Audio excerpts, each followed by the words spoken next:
Salam, selamat pagi, dan salam sukacita buat seluruh jemaat yang diberkati Tuhan Yesus Kristus, dimanapun saat ini berada.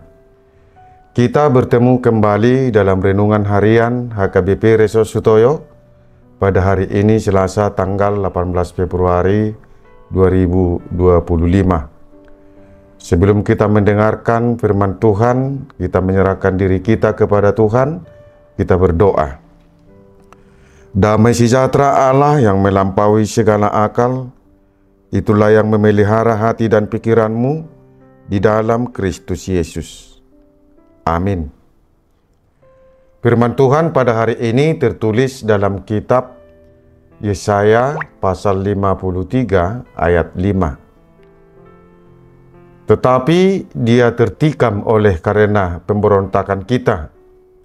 Dia diremukkan oleh karena kejahatan kita.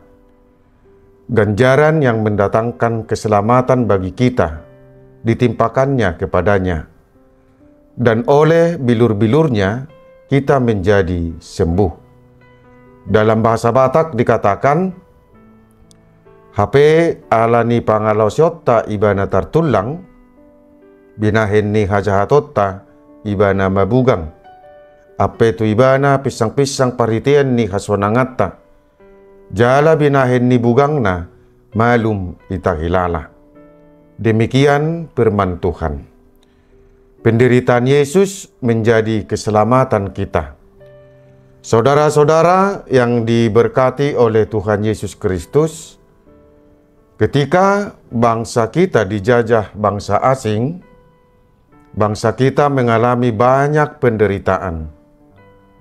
Untuk melepaskan bangsa kita dari penjajahan bangsa asing, banyak masyarakat bangsa kita terpanggil untuk mengorbankan harta, benda, bahkan nyawanya. Dengan demikian, bangsa kita terlepas dari penjajahan bangsa asing. Pengorbanan para pahlawan kita menjadi sukacita bagi masyarakat bangsa kita sampai saat ini.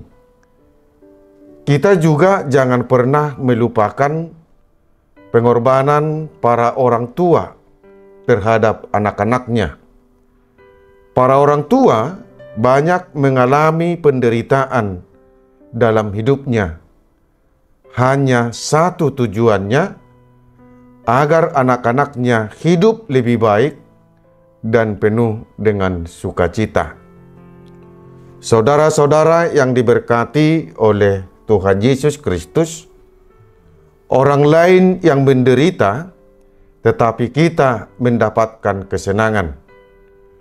Bila kita renungkan kalimat ini, maka kita akan dikatakan orang yang tega atau orang yang kejam.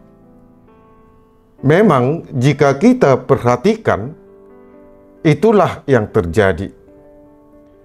Lihatlah bagaimana dalam suatu pertandingan, bukankah satu pihak menderita dan di pihak lain tertawa? Seperti itulah yang dinyatakan dalam nats renungan kita hari ini. Yesus yang menderita, Yesus yang disalibkan dan mati, supaya kita memperoleh kehidupan. Tanpa penderitaan dan pengorbanan Yesus, maka kita yang akan menderita. Tanpa penderitaan dan pengorbanan para pahlawan kita, mungkin kita sampai sekarang akan terjajah dan kita juga akan menderita. Yesus tertikam karena pemberontakan kita.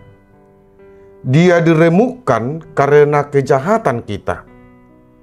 Dia menanggung segala pemberontakan dan kejahatan kita, agar kita tidak menderita, agar kita hidup penuh dengan sukacita. Saudara-saudara yang diberkati oleh Tuhan Yesus Kristus, Begitu besar dan mulia perjuangan dan pengorbanan Yesus untuk kita. Kita menang karena Yesus. Kita hidup karena Yesus. Kita terbebas dari maut karena Yesus. Inilah bukti dari kasih Allah terhadap kita. Yesus memberikan keselamatan agar kita hidup dalam damai dan sukacita. Untuk itu, janganlah kita menyia-nyiakan perjuangan dan pengorbanan Yesus dalam hidup kita ini. Setialah kepadanya dan lakukanlah perbuatan baik kepada sesama, seperti yang diperbuat Yesus kepada kita. Amin. Kita berdoa. Terima kasih Tuhan atas firman-Mu yang telah menyapa kami pada saat ini. Engkau telah berkorban untuk keselamatan kami. Tuntunlah hidup kami untuk mensyukuri segala perbuatan-Mu, agar kami turut berbuat baik kepada sesama kami. Sertai kami hari ini untuk melakukan segala aktivitas kami. Terimalah doa permohonan kami ini, di dalam Yesus Tuhan kami berdoa. Amin. Saudara-saudaraku yang terkasih, selamat beraktivitas. Tuhan memberkati kita. Shalom.